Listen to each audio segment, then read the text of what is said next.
So good evening, everyone. This is Dr. Vaibhavi, and we would be talking about skills of teaching today.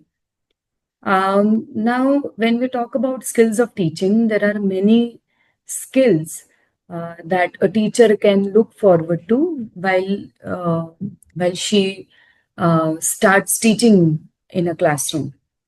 Now, when we talk about general teaching skills, there are many teaching skills like reflecting, reflective skills or probably technology related skills and classroom management skills. So there are many skills that you can, as a general,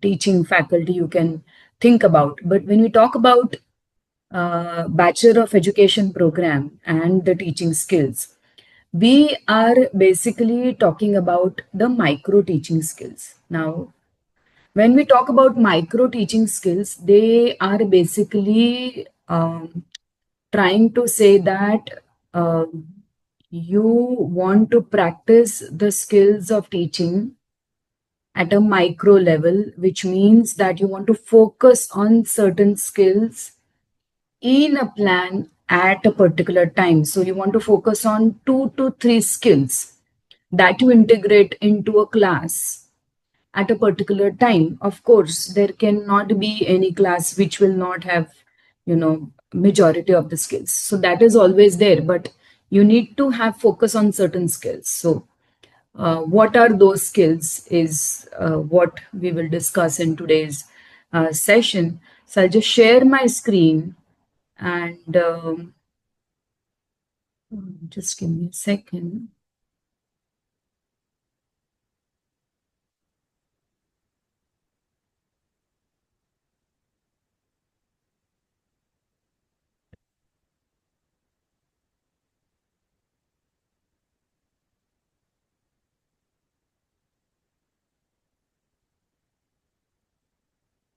Yes.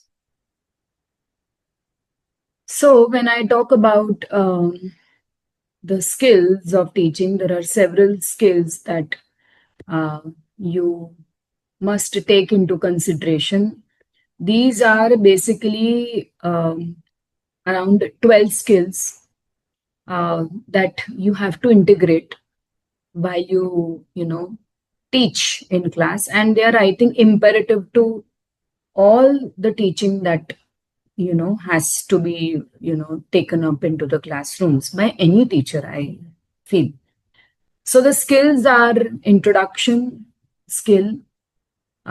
Introduction skill goes with the closure skill as well. So it is basically known as uh, skill of introduction and closure. The second skill that you can see is basically um, the explanation skill. And this explanation skill basically is about how you are able to take explanation with several layers into your classroom. The third skill is about illustrating with examples.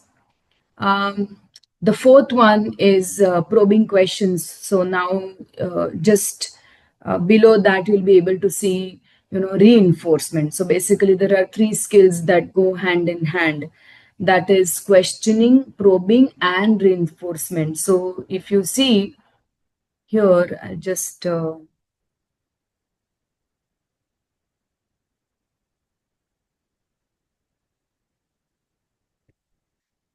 put a pointer here. Yeah. So if you see over here, this probing question skill and reinforcement, they basically go hand in hand. So it is basically questioning, probing, reinforcement, and this skill is also known as QPR. Then there is a skill of teaching aids. Okay. Then there is stimulus variation. After that, there is silence and nonverbal cues, blackboard, whiteboard, digital board skill, and closure. So, as I said, introduction and closure, they go hand in hand. Explanation and illustrating with example, that goes hand in hand. Questioning, probing, and reinforcement, it goes hand in hand. Teaching aids, stimulus variation. So, teaching aid is part of stimulus variation. And silence and nonverbal cues is also part of stimulus variation. And then there is technology related or blackboard, whiteboard related skills. So I'll just go into a little, idea about the skills. So if you see over here, these are basically the skills that you are able to see in front of you. So if I have to just give you an idea, thoda bahut iske related. So this is skill of introduction, right? Now, introduction is basically the idea where you are able to give certain intellectual inputs to the students, okay? Certain prior moves.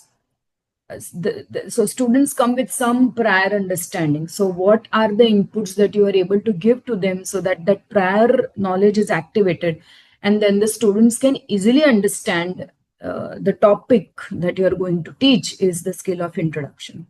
Second is the skill of explanation. So explanation involves, I think, majority of the skills like stimulus variation, right? So when you are explaining, what are the gestures that you are making? While you are explaining, what kind of content are you taking into consideration, and how well you are able to explain that to the students is very important. What are the layers in the content that you are taking up, to teach these students, right? Because you see students that have a lot of information on hand already. So how are you presenting your content in clear, simple, and logical manner? The third is illustrating with example.